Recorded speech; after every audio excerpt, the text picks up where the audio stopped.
Which also comes to play in why it's important to educate people. Like, we really need to let them know, hi, our earth is dying. Let's please take care of it, you know?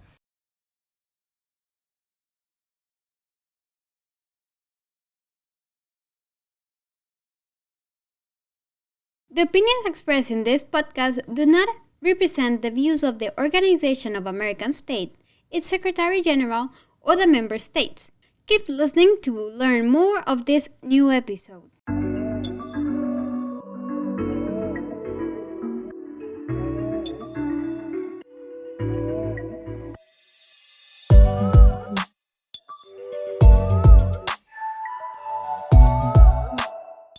Welcome to a new episode of the Zone podcast that serves as a platform for constructive dialogue between those of us who live in the adjacency zone on relative issues with the local perspective presented by young people for Belize and Guatemala under the coordination of the OAS office in the adjacency zone and with the support of the Spanish Agency for International Development Cooperation. So today we will be talking about the local initiatives for better community management in areas such as water transportation and land revitalization. That's right. We'll also be referring to the projects that two national organizations are carrying out in these areas. In the case of Belize, we have Friends for Conservation and Development, FCD, and in Guatemala, we have the Association BELAM. Both organizations work with the objective of conserving our natural heritage and promoting rural development. We're more than ready to start with this wonderful topic today, and we hope you all pay attention, and we remind you that you can share your opinions with us on the subject at the number on screen, 501-610-6284. As always, let's explain to our dear listeners what we mean when we talk about conservation. So according to the Pennsylvania National Resource Conservation Service, conservation is the protection, preservation, management, and restoration of natural environments and the ecological communities that inhabit them. Oh, well, thank you so much, Azzor, for sharing this definition with us. Is there any other term that we should know? Of course, I'm going to refer now to sustainability. This is a very common word, which is quite simply means managing resources to meet the needs of today without jeopardizing the needs of the future. It is very important for us to know about sustainability, as it is something we can and should apply to different areas of our lives. Do you know or have heard about the term anthropogenic? Yeah, anthropogenic is kind of the changing of the natural environment. However, it's not so natural because it's actually caused by human activity. So, for example, desert areas that are becoming now overpopulated with a lot of cityscapes, that's anthropogenic because it's really not natural for all of these railways, cityways to be out in the desert. So it's really human change. Okay, well, thank you so much for sharing this information with us. Now, to rephrase what Azzor says, according to young people in front of the climate change, it referred to all effects, result of processes that are consequences of human actions. For example, agricultural activities in a piece of land are anthropogenic factors of soil and rock erosion in the area. Hey, that's really cool. It's always pretty rewarding to learn about new concepts. I think we are ready to focus more on the topic for today. Something very important that we should highlight to start today's discussion would be that no two communities, towns, or villages are alike. I do think that by keeping this in mind, we also realize that they also have their different challenges and each community grows and population increases.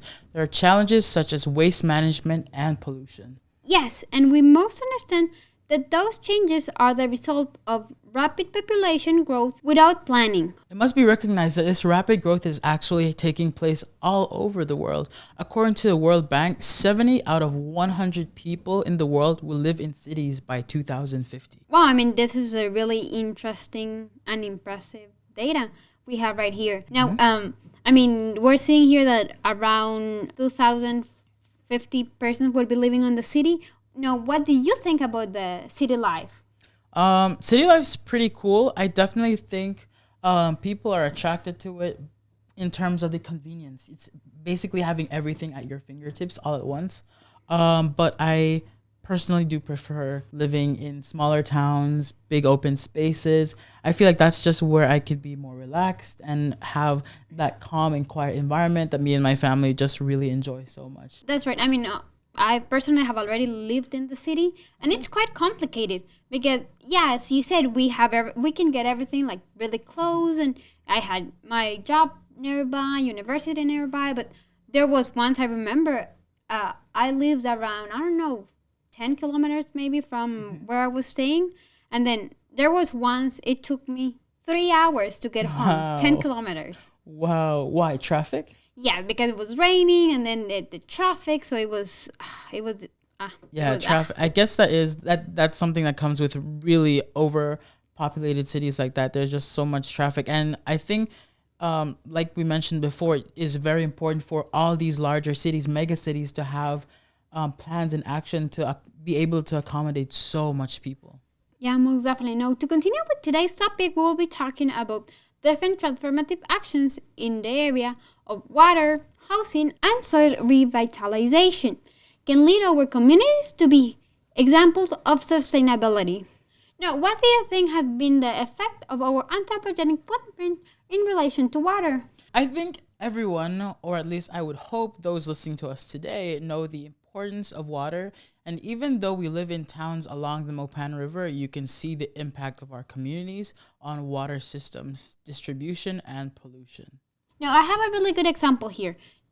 Normally, when the water goes out for a few hours during the day, it causes an awful sensation that makes us reflect for those hours that sometimes when we have the water available, we do not give it the importance and we waste it. Definitely. I think we see it a lot in our communities. I know that sometimes in my household, the water cuts out for a few minutes. It becomes really, it's like, oh no, the water is gone. I need to wash. We use it for stuff as just simple stuff as washing hands, brushing our teeth, taking showers. And it's really one of those things where like, you really need to appreciate when you have it. Most definitely. No, here on the other side in Melchor, it's quite different because we only have our water for maybe 1 or 2 hours in the morning, and then in the evening, maybe 1 hour. So we're most used to it, but it do happen that sometimes it's like 2 days without any water, and it's definitely the worst thing in the world. Wow. So I imagine that during those like windows when you guys do have water, you really learn to appreciate those windows of when you guys can have the water, right? Yeah, I mean, that's what we will think, but there's some persons who definitely still don't get it. Okay, gotcha. So definitely important to remember, some of these important resources that seem very familiar to us in our day-to-day lives, they can just as easily disappear, So definitely never take any of these amazing resources for granted. I know we talked about some people who take water for granted, but there actually are individuals out there who are doing amazing things to preserve water. I know a lot of people in my neighborhood who actually collect rainwater. My grandmother is a huge rainwater collector, so she has her drums and she's always collecting rainwater and also doing so in like a very healthy way because she of course covers the drums with cloth. That way it prevents mosquitoes and bugs from getting in. So it's like a really nifty on her end as well. So anytime the water does cut off, we have with what to like, we have what to wash our dishes and stuff, washing our hands. And even the rainwater is amazing. A fun fact, rainwater is amazing for showering your pets with. So there's a fun fact there for you.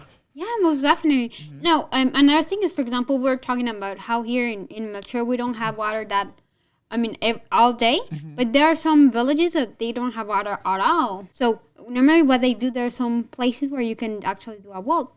That way you can have water and they use it for drinking, for washing. That's all they have. And then also collecting rainwater, as you were mentioning. Now, let me tell you that not only does the water become scarce, but also that the water quality decrease for us and for the aquatic life in our rivers, which are also affected by the increased pollution that is discharged at the time of heavy rain. So actually, I know in lots of communities along the Mopan River, that's their only source of water for a lot of them throughout the entire year. And, around this time of year when there are heavy rains, when the river becomes polluted, it really takes away their only source of water. So it really shows how dire and important water is to everyone's lives. And it's a real struggle for them to keep on moving forward. Yes, we should also mention that it's not only because of water pollution, but it started out with land pollution because it's all the garbage and things we throw in the street, they would always end up in the rivers. So like a good just a good reminder that it's important to use water and preserve it as much as you can when you can. Now, when we take a look to the buildings in our communities, the way they are built says a lot about the way we see and we think. As it is common to see small houses with nice gardens in every neighborhood, but we also have neighbors who have a very messy yard full of garbage. I think it is something that we young people should keep in mind since we are the next ones looking for a house or to build our own houses. I know if you take a look at the way houses are being built today, lots of people are really taking advantage of every single space in their houses. I remember I used to watch YouTube videos about travelers who would go to just stay at like apartments in Japan. It would be these tiny apartments where the bed would also double as the sofa. And, they'd have these tiny kitchens, like really minute, small spaces. Yeah, I think I've seen them, and they're like really small. Normally, you have that space in your bathroom. And then it's crazy because lots of people's lifestyles are also traveling. And I know there's also places where outside in Europe where they have these hotels which are just pods where you sleep in just like a pod overnight, and that's where these people are conducting their businesses meetings from, or when they go out abroad to travel for work, they just sleep in pods. It really goes to show that in today's day and age, housing is also becoming so scarce, and it's important that we acknowledge that as well. Yes, and also, I mean, we should mention that today, our generation, it's harder for it to get a piece of land, and then they're really expensive, to be honest. Not only that, but just building a home is becoming more expensive, which is why I think the way we build our houses, we build them with intent for everything to have a purpose. That's totally right. And finally, the third area is the soil revitalization, because with more population, waste disposal also occurs. Unfortunately, this is due to poor garbage disposal and accumulation of waste in urban and rural areas. When you think about it, Belize is just kind of starting to catch up with proper waste disposal. I think we do still have a long ways to go. I know before we actually had waste disposal, like actual buildings for that, we just had landfills that were just sitting out in these areas by the highway, and any person who would drive by there, you would just get a whiff of that glorious smell of garbage. I can imagine. And it's hard because in our society, people were really not that used to use the garbage cans, because you can see it in the park, or at least in Mature, I've seen it, that there's garbage cans, but then people, they're just throwing it as on their way. Yeah, which also comes to play in why it's important to educate people. Like, we really need to let them know, hi, our earth is dying. Let's please take care of it, So many times, we also see that at the time of constructing, a cleanup of the habitat or land is cleared out. I'm not sure if you've heard of lots of huge companies buying out pieces of the Amazon in Brazil just to build their gigantic company buildings. Lots of these environments, homes to all these larger ecosystems are just being teared down just to create something like parking lots. And it's really disheartening to hear about that. Yeah, I mean, definitely. And we were also mentioning at the beginning that people will be moving for the city, but we also need to be conscious that the city is also moving to us in our small towns, because they're not as small as we thought. And then I definitely think that with all these consequences of us destroying our natural life, we really have to start imposing more policies as to acknowledge, listen, we're about to do this. What consequence will this have on our environment? I think we really need to start looking at the bigger picture when it comes to destroying a lot of our natural resources. Yeah, and definitely great information for us to mention here. Now, we have a video coming up with the initiative called Che from Guatemala, and we'll be back to talk about the actions of two national organizations. Communities protecting natural reserves during centuries, but living in poverty. And we want our people to improve their livelihoods, do it based in keeping and protecting forests. During the last 5 years, we have been gathering the community's position around the Guatemalan forest policies. We had some public subsidies programs, but the main users during the last 12 years of that programs are big landowners. So we communities distributed in all over the country in small farms and communal lands. We developed that struggle trying to have a more equitable access to incentives. So last year we passed a law creating a new program aimed to small landholders, to indigenous farmers, to support them to do forestry, to have incentives, and to develop livelihoods in agroforest systems. So we're back after watching this short video, which was definitely a good research for us to focus now on what is being done in our communities about water, housing, and the waste management issues. I definitely think it was an interesting video. I love what they're doing in providing these rural communities with the incentives necessary to teach them and educate them on why it is important to take part in this environmental movement, why we should be preserving our environment and try our best to really live in harmony with nature. I definitely think that lots of these people who do live in these rural communities do know about nature a lot, but it's great for them to know how it really goes out and impacts our world on a greater scale as well. Indeed, and we should highlight that most of the communities working in this, it's with indigenous people, because they have, it's part of their culture. They just respect nature above anything.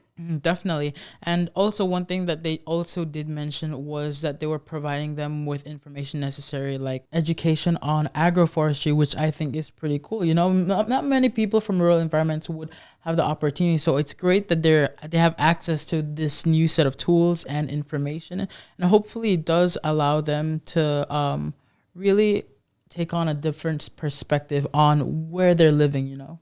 Indeed, I mean, we should all take the example. Definitely, for sure. The fascinating thing about these two organizations is that they have sought ways to collaborate and thus have better impacts on communities in two very different countries. Friends for Conservation and Development recruit volunteers who participate locally in global initiatives such as Rainforest Week, World Environment Day, Earth Day, and International Water Day. These are pretty cool events. I love that they celebrate and highlight the importance of some of our natural resources.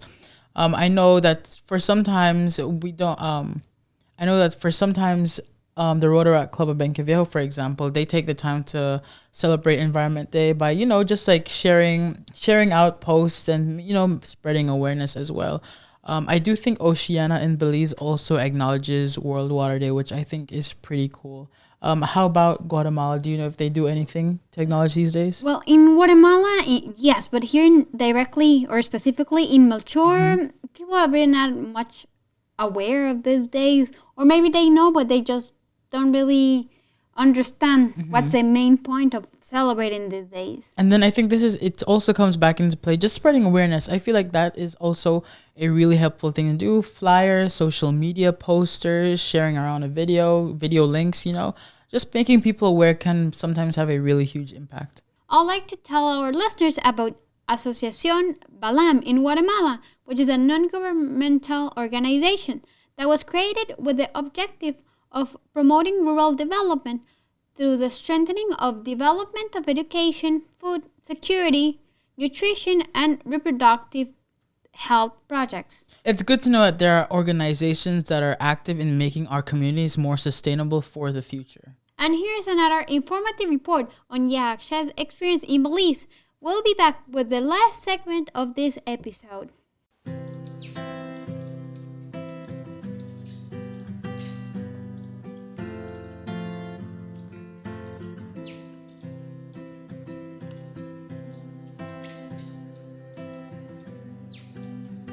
Yaxha has been working with indigenous communities since 1998. This sums up to 22 years of bringing smart agricultural practices in the lives of community members.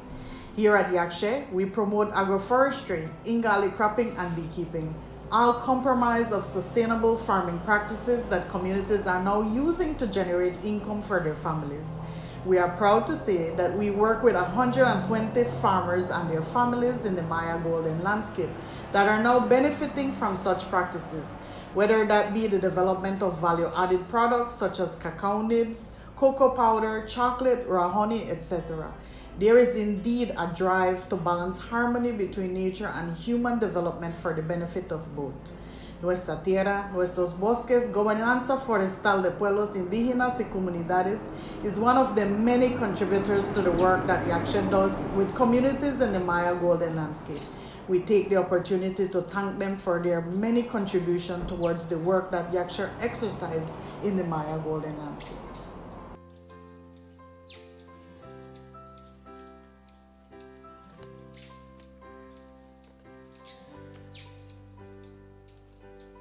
Di Rosil ya uyma ukjokin hain nak kamjak di tuminre nak kwang katuminre sakakwa at khirun. The good thing about this type of farming is that it brings income that is important for buying food, household needs, payment of bills, and education expense for my children. Di Rosil chi nakwila ina nakwang sachi naktershak nakshinjob chak ahalak.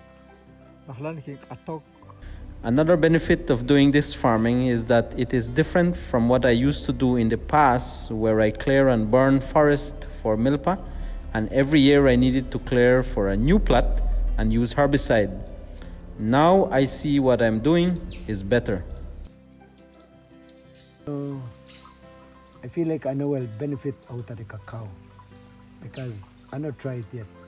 But since I start to plant, then now I see the benefit of it because I was marketing and I was use it for my home use.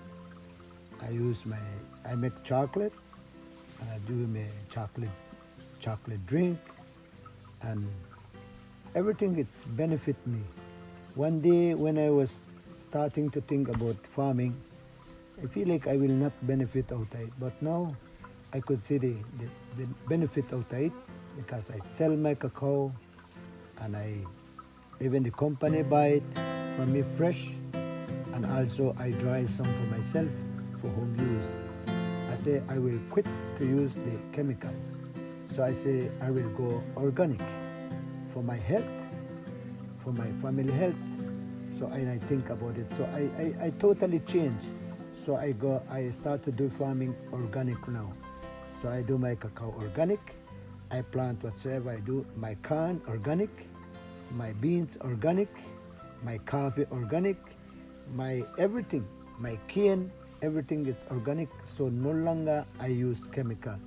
So now I am benefit out of it, even since when I start to work this farm here, and I feel my health, that I still feel healthy, and I still feel strong.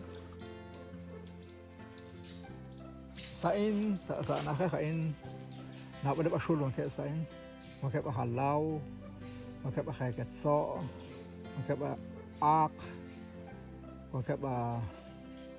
On this farm you can find lots of wildlife.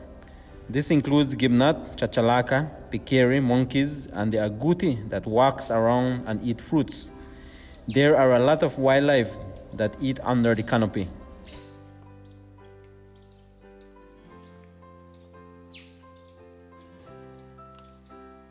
Wana kui alkanak sirup eling kastain le. Oh, kuang kya halau. Kuang kya halau. Pasahish nakube nak chaling wa kuen. Nusho chap chakin si doch chiri shikal. Aha. Kawana pakai ma kun chakin si anak ko. Ani tanak kira singkit si el rehish anko. Wah kun chakin si. Ya. I harvested 2 under my fruit tree over there. Oh, there's plenty of gibnut. In regards to the jaguar, it walks on my trail and comes very close to my house where it took my dogs. Right now, I don't have any dogs. The tapir has made a trail through my anato field. In addition, we see deer, peccaries, and plenty of birds, including the toucans and the orpendulas. These are some of the wildlife that I see on my farm.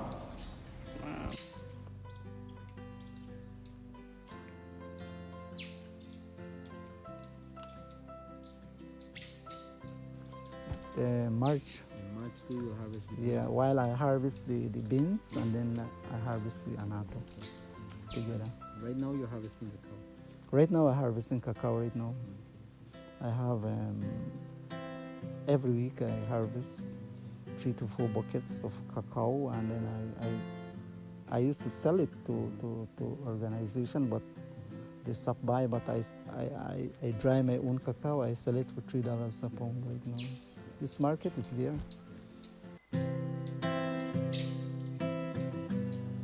Siyempre, since ba yan na yasya? Kaya kama aping ko. When pas listya lalil haaping, trabila abing, trabila workshop. Pero kama chanchan lipabang. Porque lipab. Yasche has helped me through the meetings, trainings, and workshops that I have attended. The thing is that these sessions are very good, but it's like going to church where what you hear comes with action. It's similar to the training session that Yasche provides. For me, what I learn, I apply it right here on my farm.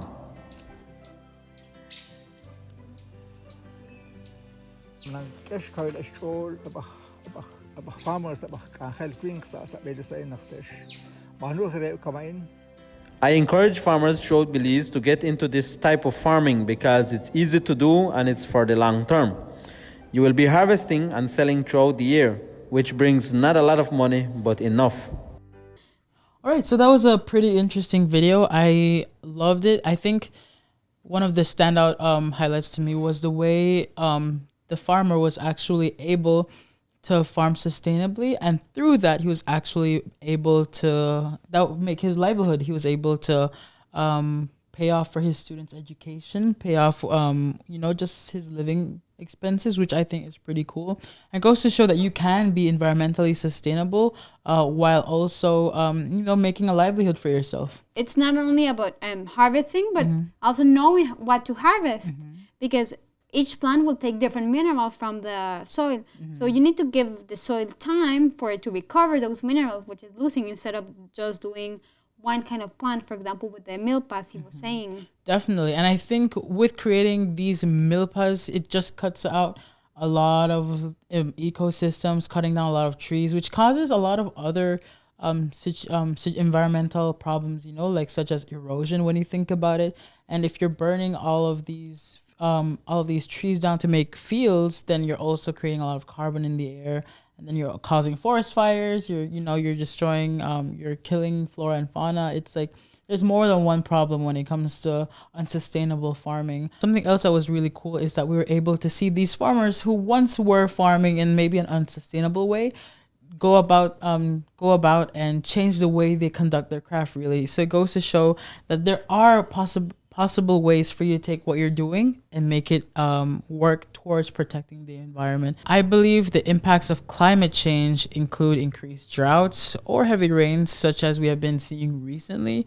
Both types have affected water availability. So therefore, I believe efforts should be made to conserve and use water efficiently. As part of the promoting water conservation, we can create water efficiency demonstration in our homes or public gardens. Also, I think a good idea to promote water conservation would also be to promote the growth of native and drought-tolerant or low-volume irrigation plants. These plants would help conserve the river basins and also reduce water demands for plants.